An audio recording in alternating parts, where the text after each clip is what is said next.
Varicose veins కి సరైన చికిత్స కోసం సంప్రదించండి Avis hospital. Welcome to our channel. ఈ రోజు మనతో పాటు రమ్మగారు ఉన్నారు. నమస్తే రమ్మగారు. నమస్తే జయ. రమ్మగారు, ఏదైనా ఒక పని చేస్తున్నాం, ఒక ఉద్యోగం కావచ్చు, వ్యాపారం కావచ్చు, మనం సొంతంగా చేసుకుంటున్నాం అనుకోండి, దానికన్నా కొంచెం బెటర్గా వెళ్ళాలని ప్రతి ఒక్కరికి ఉండాలి. కానీ ఎప్పుడు ఆ ఆలోచన రావాలి? ఇప్పుడు ఏదో ఒక చోట ఒక ఉద్యోగం చేసుకుంటున్నాం, ఇంతకన్నా బెటర్గా ఉంటే బాగుంటుందనే ఆలోచన ఎప్పుడు, అంటే మనం ఏ సిచ్యువేషన్లో ఉన్నప్పుడు ఆలోచించాలంటారు? అసలు ఇది ఎంతవరకు కరెక్ట్ అంటారు? ముందు అన్నంలో పులుసు పోసుకున్నాం అనుకో, ఈ పులుసుతో ఈ ముద్ద మింగటం వస్తే ఇది మింగాక అప్పుడు మళ్ళీ అన్నం పెట్టుకుని మజ్జిగ పోసుకోవటం. ఎస్, ముందు ఇది రావాలి కదా. ఇప్పుడు నువ్వు ఒక చోట చేరావు, ఓ 15,000 జీతం అనుకుందాం, ఓ 15,000 జీతం, ఇవాళ రేపు 15,000 కామన్ జీతాలు. ఇక్కడ ఏవో 10 రకాల పనులు ఉన్నాయి. నీకు ఈ 10 వచ్చి నువ్వు ఎడం చేస్తావు, ఈజీగా హ్యాండిల్ చేసేస్తున్నావు, చాలా సింపుల్గా చేసేస్తావు వితౌట్ ఎనీ స్ట్రెయిన్. నీకు ఇంకా టైం ఉంటుంది, నీకు ఇంకా ఎనర్జీ ఉంది, ఇక్కడున్న సిచ్యువేషన్స్ అన్నీ నువ్వు హ్యాండిల్ చేసేయగలవు, ఎస్, ఈజీగా ఉంది నీకు. అప్పుడు దీనికంటే ఇంకొంచెం పై స్టెప్కి నువ్వు తీసుకోగలుగుతావు. నువ్వు ఇక్కడదే సరిగ్గా చేయలేవు కానీ నీకు జీతం కావాలి అని అనుకోకూడదు. ముందు నువ్వు వ్యాపారం కూడా అంతే. ఓ చిన్న బడ్డీ కొట్టు పెట్టాం, బడ్డీ కొట్టులో ఉన్న 4 రకాల పనులు మనం చేసుకోగలిగితే, వస్తువు బయట నుంచి తెచ్చుకోవటం, తెచ్చిన వస్తువు మనం అనుకున్న రేటుకి అమ్మగలగటం, డబ్బులు వాళ్ళకి వీళ్ళకి అరువు ఇవ్వకుండా డబ్బు కనపడాలి గల్లాపెట్లో. అప్పుడు ఇప్పుడు మామూలు 4 వస్తువులు అమ్మేమనుకో మొదట, తర్వాత ఇంకో 2 వస్తువులు, ఎప్పుడు ఈ 4ను సక్సెస్ఫుల్గా అమ్మితే అప్పుడు ఇంకొకటో 2 యాడ్ చేయాలి, కొత్తవి అనుకోవాలి. ఇప్పుడు నువ్వు నీ దగ్గర 4 నువ్వు యాడ్ చేయాలంటే 40 యాడ్ చేయకూడదు కదా, అంతేగా. ఇంకొక 4 దీన్ని కొంచెం పెంచాలి. ఇలా పెంచుకుంటూ స్టెప్ బై స్టెప్ వెళ్తే 7-8 స్టెప్పులు ఎక్కిన వాడు ఒక లాంగ్ స్టెప్ తీసుకోగలుగుతాడు. ఎట్లా? 15,000 నుంచి 20,000కి, 20 నుంచి 25కో 30కో వెళ్ళి అక్కడి నుంచి 50కో 60కో దేకితే 70,000-80,000 వాడు, 70,000 వాడు లక్షకి ఈజీగా ఏం చేసేయచ్చు. ఈ ఆలోచన ఎప్పుడు చేయగాలి మనము? ఇదంతా మనం హ్యాండిల్ చేయగలిగినప్పుడు. నీకు ఖర్చులు పెరిగాయి కాబట్టి సంపాదన పెంచుకోవాలి అనే ఆలోచన కాకుండా, నేను ఇదంతా చేయగలను కాబట్టి ఈ పై పని కూడా నేను చేయగలను అని ఆలోచించాలి. 3 మెట్లు ఎక్కాం, 4-5 మెట్లు రెండూ కలిపి ఒక్కసారి నేను ఎక్కగలనా లేదా అనేది అసెస్మెంట్ నీకు ఉన్నప్పుడు దిగాలి. ఉద్యోగానికి కానీ వ్యాపారానికి కానీ. ఇవాళ రేపు ఉద్యోగాలు మారుతున్నారు కదా జయ, జాబ్ మారటం అనేది ఒక చాలా కామన్ థింగ్. ఇదివరకు ఏమనుకునేవాళ్ళు అంటే, ఇదివరకు అంటే ఒక 10-15-20 ఏళ్ల క్రితం అనుకో, ఒక సంస్థలో పనిచేస్తుంటే దాని పట్ల లాయల్గా ఉండటం అంటే ప్రధానంగా ఉద్యోగం మారకపోవటం అనేది ఒక పెద్ద పాయింట్ కింద. ఇప్పుడు ట్రెండ్ అది కాదు. నీకు ఇక్కడ కంటే నీకున్న స్కిల్స్కి నీకు ఇంకా బెటర్ ఛాయిస్. నీ దగ్గర పనితనాన్ని అవతల వాళ్ళు చూసి, లేదా నువ్వే అప్లై చేసుకుంటే నేను ఒక ఇంటర్వ్యూ ఏదో చేసి ఇక్కడ నీకున్న దానికంటే ఇంకొక 10-20% ఎక్కువ ఇస్తామంటే డెఫినెట్గా మారిపోయే పరిస్థితి ఇప్పుడుంది. దీన్ని తప్పని మనం అనలేము, అనకూడదు కూడా. నీకు ఆ ఉద్యోగం ఎప్పుడు వస్తుంది? అవతల వాడు నేను ఇంటర్వ్యూ చేసి నీ క్యాపబిలిటీ ఏమిటో వాళ్ళకి తెలిసినప్పుడు. నువ్వు అనుకుంటే కాదు, నేను మారిపోవాలి అనుకుంటే కాదు, వాళ్ళు గుర్తించాలి కదా, అవతల వాడు ఒప్పుకోవాలి కదా. అవతల నీకు ఇంతకంటే బెటర్ శాలరీ ఇవ్వదలుచుకున్నవాడు నీ దగ్గర తనకు కావలసిన పనిని తీసుకోగలను అని నేను నమ్మితేనే ఇస్తాడు. అదే నువ్వు వ్యాపారంలో అనుకో, 1 లక్ష అప్పు చేసి మొదట బిజినెస్ పెట్టావు, ఇంకో 2 లక్షలు అప్పు చేసి పెట్టేస్తావు, డబ్బులు నీవి, నువ్వు గోతలో దూకుతావు. అవును. ఉద్యోగాల్లో ఆ పరిస్థితి ఉండదు చూడు. అవతల వాడు నిన్ను నమ్మాలి. నువ్వు నమ్మాలంటే ఇక్కడ నువ్వు చేస్తున్న పనిని, నీవు ఎన్ని ప్రాజెక్టులు చేసావు, ఎన్ని రకాల పనులు నువ్వు చేయగలవు, నీ పోర్ట్ఫోలియోనో ఇంకొకటో ఈ ప్రొఫైల్లో రాసుకునే దాంట్లో నేను ఇది చేసే అది చేసే చెప్పాలి కదా.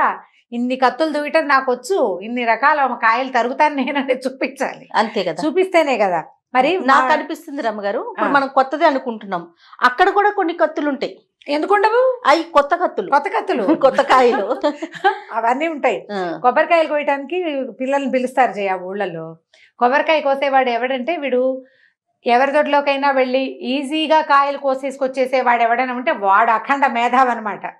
వాళ్ళకి తెలియకుండా కాయలు కోసేసాడంటే వాడు చులాగ్గా ఎక్కి చులాగ్గా దిగేస్తాడు అనమాట. అంతే, అలాంటి వాడిని తెస్తారు. కాకపోతే వాడితోటి ఒక ప్రమాదం ఉంది. వీడు ఇవాళ మన కాయలు మనకి ఈజీగా కోసిన వాడు రేపొద్దున మన కంట్లో తెలియకుండా మన పాపలు తీయగలడు, మనకు అక్కడ ఉద్యోగం మానేసి వచ్చిన వాడు ఇక్కడ మానకుండా ఉంటాడు. కానీ ఎప్పుడైనా ప్రతి కొత్త పనిలో మనం ఉన్నట్టు చెప్పినట్టు ఛాలెంజెస్ తప్పకుండా ఉంటాయి. పైగా పాత సామెత ఒకటి ఉంది, తెలియని దేవుడి కంటే తెలిసిన దయ్యం బెటర్ అని. అలాగని నువ్వు ఎక్కడున్నావో కుప్పస్థమండుకలాగా అక్కడే ఉండు అని అనలేం, మనం అనకూడదు కూడా. అవును. ఇప్పుడు ప్రపంచపు తీరు తెన్నులు అవి కాదు. ప్రతివాడు తమ తాలూకు డెస్టినీని వెతుక్కుంటూ, తన తాలూకు మంచి భావి జీవితాన్ని, గొప్పదైన జీవితాన్ని వెతుక్కుంటూ ముందుకు సాగవలసిందే. ప్రపంచపు పోకడ ఇప్పుడు అట్లా ఉంది. అవును. కాకపోతే ఉద్యోగం మారే ముందు చాలా ప్లానింగ్ తోటి ఒక నెల ఇప్పుడు ఇంకొకటి చూసుకుని ఇది మానేయాలి.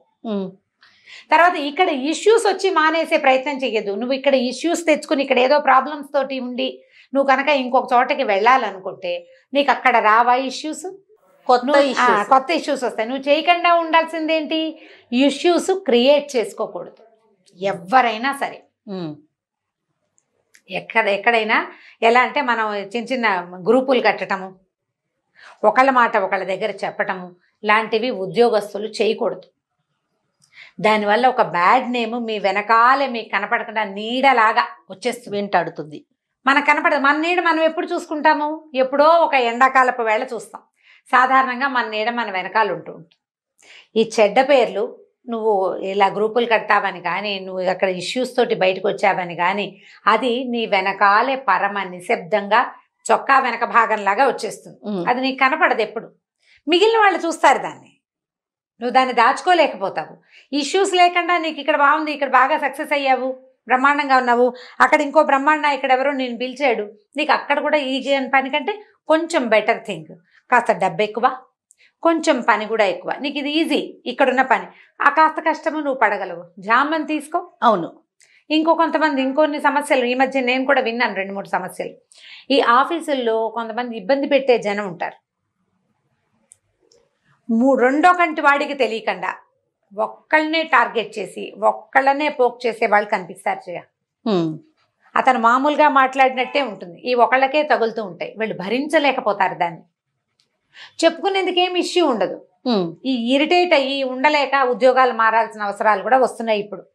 బెటర్మెంట్ కోసమే కాదు, ఈ హారాస్మెంట్ని, ఈ కానరాని దెబ్బలు ఏమంటారంటే లాఠీ దెబ్బలు కనపడవు, ఎవరికి చెప్పుకోలేరు. చెప్పినా అందులో ఏముంది అంటారు అవతల వాళ్ళు, నీకేమో నొప్పిగా ఉంటుంది. ఇబ్బంది పెట్టే చాలా మంది ఉన్నారు అట్లా ఇబ్బంది పడే వాళ్ళమ్మా ఉద్యోగాల్లో. అవునండి, అవును. చెప్పుకోలేరు, ఇండ్లలో అవసరాలు ఉంటాయి, జాబ్స్ అవసరాలు ఇవన్నీ చాలా ఉంటాయి. ఉద్యోగం అవసరం, ఏవో లోన్లు పెట్టుకుంటాము, మరి ప్రతి నెల ఈఎంఐ కట్ అయిపోతుందా? ఇప్పుడు 2 నెలలు నీకు ఉద్యోగం లేకపోతే బ్యాంక్ అకౌంట్లో నుంచి డబ్బులు పోతూ ఉంటే భయంగా ఉంటుంది, జీవితం ప్రెషర్ఫుల్గా అయిపోతుంది. అప్పటిదాకా ఉన్న ఆటపాట అన్నీ పోతాయి, జీవితం బరువు అయిపోతుంది, మొయ్యరానిది అయిపోతుంది. అప్పుడు డెస్పరేట్గా అయిపోయి చిన్న ఉద్యోగాలకు కూడా వెళ్లాల్సి వస్తుంది. ఉద్యోగాన్ని చూసుకుని ఏదైనా ఒకటి మనకి అవకాశాన్ని చూసుకుని దీన్ని మార్చుకోవాలి. మొదటిది, ఇష్యూస్ లేకుండా హ్యాండిల్ చేయడానికి ప్రయత్నం చేయండి ప్రతి వాళ్ళు. ఇప్పుడు హెచ్ఆర్ ఇంటర్వ్యూలు అన్ని చోట జరుగుతాయి కదా జయ, ఎంత పెద్ద కంపెనీ చిన్న కంపెనీలో హెచ్ఆర్లు తప్పవు. వన్స్ హెచ్ఆర్కి వెళ్ళినప్పుడు ఏదో నాకు ఇంత కావాలి, నాకు ఇలా కావాలి, ఇంటర్నెట్ ఇస్తారు, అది ఇస్తారు, ఏదో కనుక్కుంటారు, పలానాది ఇస్తాం, కంపెనీ బైలాస్ ఇవి ఏవో చెప్తారు. ఈ హెచ్ఆర్లతో పాటే నేను అనుకుంటాను వీళ్ళకి, ఈ ఉద్యోగస్తులకి, చిన్న చిన్న వాళ్ళు పెద్ద పెద్ద వాళ్ళకి కూడా కొంత కౌన్సిలింగ్ అవసరమేమోనని అనిపిస్తుంది నాకు. ఒట్టి హెచ్ఆర్ ఇంటర్వ్యూ కాకుండా ఒక కౌన్సిలింగ్, నువ్వు ఇది చేయొచ్చు, ఇది చేయకూడదు. ప్రతి నెల మీటింగులు పెట్టుకుంటారు, ఆ వారానికి ఒక మీటింగ్ ఉంటుంది, మనకు కూడా ఉన్నాయి కదా. అవునండి. ఇప్పుడు ఈ మీటింగ్స్లో వీళ్ళకి పర్సనాలిటీ డెవలప్మెంట్కి సంబంధించినవి, వాళ్ళకి పర్సనల్ థింగ్స్కి కౌన్సిలింగ్ కనుక కంపెనీలో ఏర్పరిస్తే ఇలాంటి ఇష్యూస్, వీటి వల్ల డిప్రెషన్స్, వీటి వల్ల చాలా మంది పిల్లలు సూసైడ్లు చేసేసుకోవటాలు, ఆఫీస్ టెన్షన్లు తట్టుకోలేక, ఆఫీస్లో హారాస్మెంట్ తట్టుకోలేక, అంటే మనకున్న సమస్యని ఓపెన్ గా చెప్పుకోవటానికి ఒక పర్సన్ ఉంటే, ఖచ్చితంగా ఒక డెస్క్ ఉంటే బాగుంటుంది.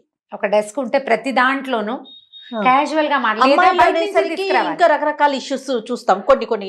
ఇప్పుడు నీకు కంపెనీలో, మీ కంపెనీలో అలాంటివి మీరు పెట్టుకోదలుచుకోలేదు, నెలకు ఒకసారి ఒక పర్సనాలిటీ డెవలప్మెంట్ కోర్సులు చేసే వాళ్ళు ఉన్నారు కదా మనకి, మోటివేషనల్ స్పీకర్స్ ని ఒక 2-3 ఎంగేజ్ చేస్తే ఎంత చేస్తారు? మీ కంపెనీలో తలా ₹1 వేసినా వాళ్ళకి ఇవ్వాల్సిన ఛార్జెస్ వచ్చేస్తాయి. అవును. లేడీస్ కోసం ఒక ప్రత్యేకంగా, జెంట్స్ కోసం ఒక ప్రత్యేకంగా, ఏవైనా ప్రాబ్లమ్స్ ఉన్నాయి, ఫ్యామిలీ ఇష్యూస్ ఉన్నాయి, కంపెనీ ఇష్యూసే ఉన్నాయి, లోపలే ఇక ఉద్యోగుల మధ్యలో వచ్చే ఇష్యూస్, అవి సాల్వ్ చేయడానికి గనక ఒక ప్రత్యేకమైన డెస్క్, ప్రత్యేకంగా కొంతమంది మనుషులు, వాళ్ళ జీతభత్యాలు అవన్నీ కంపెనీ పడవలసిందే అనుకో. కానీ అలాంటిది ఉంటే ఏమవుతుందంటే కంపెనీలో వాతావరణం బాగుంటుంది, ఆహ్లాదంగా ఉంటుంది, ప్రెషర్ తక్కువగా ఉండు. జాబ్ మారదలుచుకుంటే మారు, విత్ నో ప్రెషర్. ఇప్పుడు ఉద్యోగంలో సమస్యలు దాన్ని చెప్పుకోలేక ఇంట బయట కుంగిపోయి డిప్రెషన్ పాలయ్యి ఈ థెరపిస్ట్లకి వాటికి డబ్బులు పోసేస్తున్నారు. లేకపోతే సూసైడ్లు చేసుకోవటం, ఏ ఉద్యోగం లేకుండా ఇంట్లో ఉండిపోయి ఒక సింకింగ్ ఫీలింగ్లో ఉండిపోయి సినిక్ లాగా మారిపోయి ఈ ఉద్యోగాలు ఇంతే. చాలామంది కాలేజీల్లో ఈ కాలేజీలు ఇంతేనండి అంటుంటారు. కొంతమంది పిల్లలు చక్కగా అక్కడ చదువుకుని పైకి వచ్చేస్తారు, కొంతమంది రాలేకపోతారు. ఎందుకు రాలేరు? వాళ్ళు ఏదో ప్రెషర్కి గురవుతున్నారు. అది ఏమిటో కాలేజీల్లో స్కూళ్ళల్లో కూడా ఇలాంటివి కావాల్సిందే. తప్పకుండా కొంత కౌన్సిలింగ్ బ్యాచ్ని గనక కంపెనీల్లో ఏర్పరిస్తే వాళ్ళతోటి వీళ్ళందరూ మాట్లాడడానికి, వాళ్ళకి నోరేసుకొని వాగటమే పని అవుతుంది అనుకో పాపం, అయినా సరే ఇలాంటి ప్రయత్నం చేస్తే ఈ ఉద్యోగాలు మారటాలు, దాంట్లో ఉన్న ప్రెషరు, ఉద్యోగస్తుల్లో ఇష్యూస్ అవన్నీ తగ్గిపోతాయి, సార్ట్ అవుట్ అవుతాయి. ఇప్పుడు సార్టెడ్గా ఉంటే కంపెనీకి మంచిదే, ఉద్యోగస్తులకి ప్రెషర్ ఉండదు, హాయిగా వాళ్ళు చక్కగా పని చేసుకోగలుగుతారు, హ్యాపీగా కంపెనీ ప్రొడక్టివిటీ పెరుగుతుంది కదా. అంతే కదా, నెక్స్ట్ లెవెలే కదండి ఏదైనా అంతేగా. ముందుకెళ్ళాలి, ఉద్యోగస్తులు ముందుకెళ్ళాలి. 10,000కి చేరిన వాడు 2 ఏళ్లలో 25,000కి వెళ్ళిపోవాలి. ఒక 25 కోట్లతో మొదలుపెట్టిన కంపెనీ 2 ఏళ్ళు తిరిగేసరికి 100 కోట్లకు వెళ్ళిపోవాలి. వెళ్తూ ఉంటేనే కదా అప్పుడు ఇంకా చాలా మందికి ఉద్యోగాలు ఇవ్వగలుగుతారు. ఈ చిన్న ఉద్యోగస్తులు పెద్దవాళ్ళు అయితే కొంతమంది చిన్న ఉద్యోగస్తులకి మళ్ళీ ఉద్యోగాలు వస్తాయి. ఇది అదే కదా జరిగే సైకిల్. ఈ సైకిల్ సజావుగా వెళ్ళాలంటే ఒక నూనె డ్రాప్ వేయాల్సిన అవసరమే ఉంది. దానికి బాగా సహకరించేవి కౌన్సిలింగ్ డెస్క్లు ప్రతి దాంట్లోనూ ఉండవలసిందే. ఆలోచించి చూడండి, అవునా కాదా? కరెక్ట్ రమ్మగారు. చిన్న కంపెనీలు, ఫ్యాక్టరీలు పెట్టుకుని చిన్న కంపెనీ ఒక 100-150 మందితోటి నడిపే కంపెనీల వాళ్ళతో సహా ప్రతి వాళ్ళకి ఖచ్చితంగా కౌన్సిలర్ అవసరం ఉంది. ఎందుకంటే రిలేషన్స్ ఇంపార్టెంట్ కదా మనకి.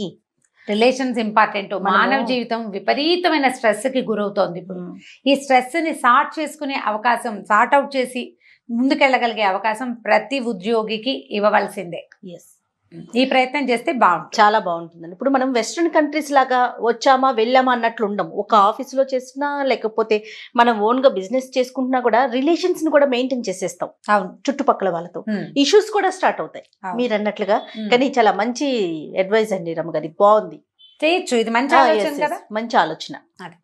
రైట్ రమ్మ గారు, నమస్తే. నమస్తే. ఈ వీడియో కనుక మీకు నచ్చినట్లయితే లైక్ చేయండి, షేర్ చేయండి. మరిన్ని వీడియోస్ కోసం మా ఛానల్ని సబ్స్క్రైబ్ చేసుకోండి.